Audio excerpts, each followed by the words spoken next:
ஏன்னா இவரை பற்றி சொல்கிறதுக்காக நான் இங்கே வரல, என்னோடய அனுபவத்தை பற்றி சொல்கிறேன்.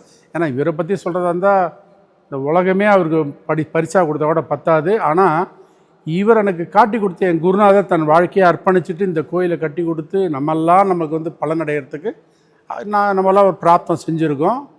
அதோடு மட்டும் இல்லாத நான் அன்றைக்கி நிராயுதபாணியாக வந்தபோது எனக்கு ஒரு மட்டத்தேங்காயை கொடுத்து இந்த கோயில் கட்டுறதுக்கு முன்னாடி நான் வந்தபோது இந்த சம்பவங்கள், அதுக்கப்புறம் திருப்பணி நடந்தது, கும்பாபிஷேகம் நடந்தது, கோயிலுக்கெல்லாம் வந்தோம், எல்லாம் பண்ணோம். இன்றைக்கி நான் எந்த ஒரு என்னுடைய மகளோ என்னோடய மனைவியோ, என் மனைவி வேலை பார்க்குறாங்க, அவங்களும் கை நிறைய 50,000 சம்பாதிக்கிறாங்க. நான் பல கோடிக்கு அதிபதியாக இருந்தவன் தெருவுக்கு வந்தேன், வியாபாரத்தில் நஷ்டமாகி.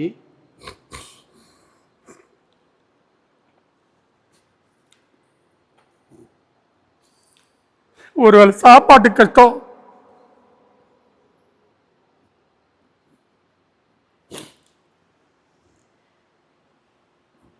இன்றைக்கி மாதத்தில் ஒரு தடவை ஷீரடிக்கு போகிறேன். என்னோடய சொந்த செலவில் ஒருத்தர் 2 பேரை நான் கூட்டிகிட்டு போய் அங்கேயும் காட்டுகிற என்னுடைய நண்பர்கள், என்னோடய உறவுகளுக்கெல்லாம் இந்த கோயிலை பற்றி சொல்லி அவங்களும் வர ஆரம்பிச்சிருக்காங்க, பலன் அடைகிறாங்க. அதாவது எல்லாருக்குமே பலன் நினைக்கிறீங்க, மெயினாக அவருடைய ஆசீர்வாதம் கிடைக்கும், அவருடைய கடாட்சம் நமக்கு கிடைக்கும்.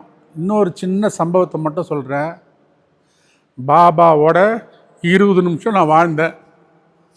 யாரும் நம்ப மாட்டீங்க, என் கனவுல வந்தார், வீட்டுக்கு வந்தார், கதவை தட்டினார், பாபா பார்த்தேன், வந்தார், பேசினார், வாங்க பாபா உட்காருங்க எல்லாம் கேட்டேன்.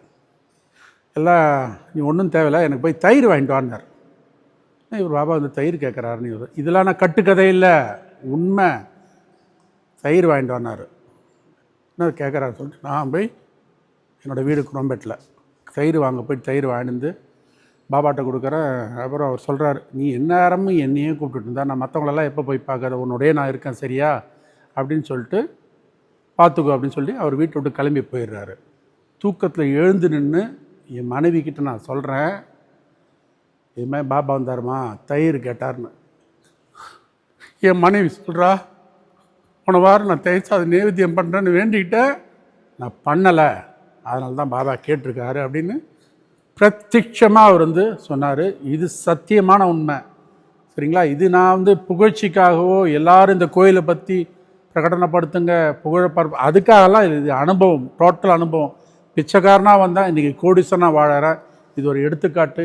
இதனுடைய பெருமைகளெல்லாம் நான் சொல்கிறதா இருந்தால் கண்டிப்பாக இந்த உங்களுடைய வலைதளத்தில் நான் பேசுகிறேன் பார்த்தீங்களா, இதுக்கு 1 வாரம் 10 நாள் கண்டிப்பாக ஆகும்.